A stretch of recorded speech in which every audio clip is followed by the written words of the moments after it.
Morning,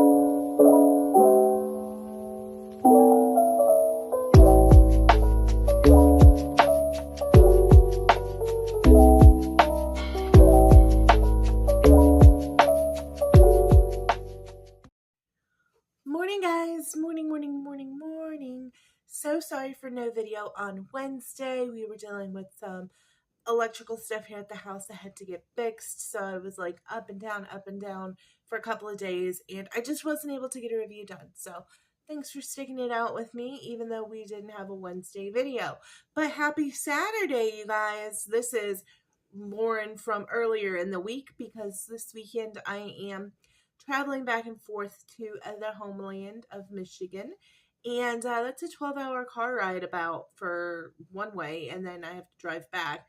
So there'll be lots of, well, at least one video on everything that I read during this insane car trip for Memorial Day weekend. So stay tuned for that. That will probably be next Wednesday's video. But today, what are we talking about? Well, Bridgerton has kind of taken over, right? Everybody is talking about Bridgerton season 3. I can remember watching the first season and enjoying it, not loving it, but enjoying it and being like, oh, this might be a thing. I mean, Shonda Rhimes is so hyper successful in everything that she touches television-wise, right? I think Grey's Anatomy is her most famous TV contribution.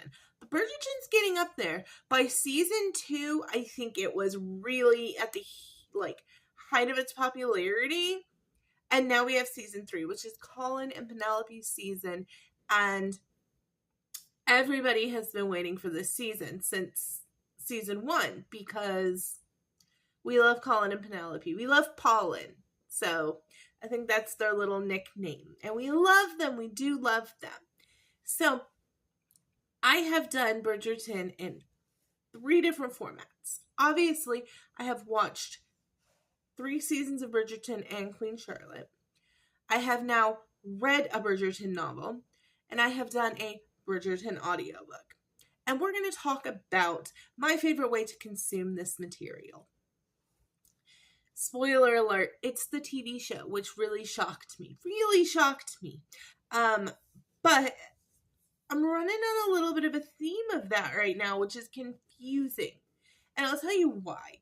I don't like a lot of TV adaptations. I generally, in my late 30s, throughout my life, have not liked a lot of TV adaptations. There are some obvious standouts, such as your Lord of the Rings, Hobbit, Harry Potter, things like that. But they also ruin a lot of really good books, in my opinion. And so I'm just not usually a big TV adaptation fan. But if you saw my video from earlier in the month, I watched The Idea of You on Amazon and was shocked that it was actually extremely good compared to what I felt about that book. The book I was not a fan of. I'm also currently watching Maxton Hall on Amazon. If you don't know, a little tidbit about me is I've lived in Germany multiple times in my life, and I do speak a good bit of German. I would never call myself fluent, but I do speak a good bit of German. So I have actually been watching it in its original German with English subtitles because my husband watches with me. And I've been trying to, up my German intake and fluency a little bit by doing that. So that's been really fun. It's also based on a book.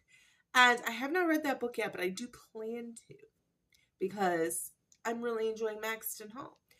Let's get back to Bridgerton, though. These books, or this show, is based on the Julia Quinn books. And there is a book for each of the Bridgerton siblings, just as one would do, as they've kind of put out the seasons, right? So each season is based on each book, kind of. That seems to be the flow of the way that Netflix has been doing it for a little while now. Well, I was going to read Penelope's book, and Colin's book, because there was such a cliffhanger for season 3, the first 4 episodes, right? And I remember watching the 4th episode and being like, I need more. I need to know what happens. So I did the audio book for that. And I will tell you right now, this is a hot take. I didn't love the audiobook. I just didn't. It was honestly one of the most boring things I've ever tried to listen to.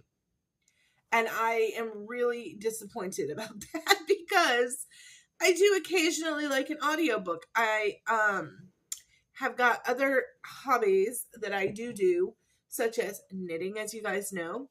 I have recently been dabbling in calligraphy. I have a bunch of quills. I don't know if you can see them up there. I actually have one right here. Here's a little glass quill set that I was gifted.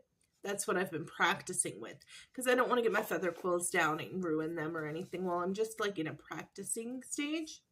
But yeah, so I do calligraphy. I have been, see if I can pick it up here, on a Sudoku kick. So I like it when I can do an occasional audiobook. This book was not good as an audiobook. It was extremely boring. Oh my gracious. I struggled. And everybody loves this book. So I'm like, what the is wrong with me? But I did read An Offer from a Gentleman, which is Benedict's book. I don't know if they're going to do the next season. Season 4 is Benedict's. But honestly, if you know anything about his story, I think they're going to do season 5 for Benedict and season 4 for Eloise. Possibly. I think that they're going to do the meeting in season 4 of Sophie and Benedict. And then he searches for her for like over a year in the book. Or maybe it's 2 years. I don't know how long it is. It's a while he searches for her after that chance meeting. It's very Cinderella retelling, Benedict's story. So they meet. She is like a bastard child who's working as a servant in her dead father's home.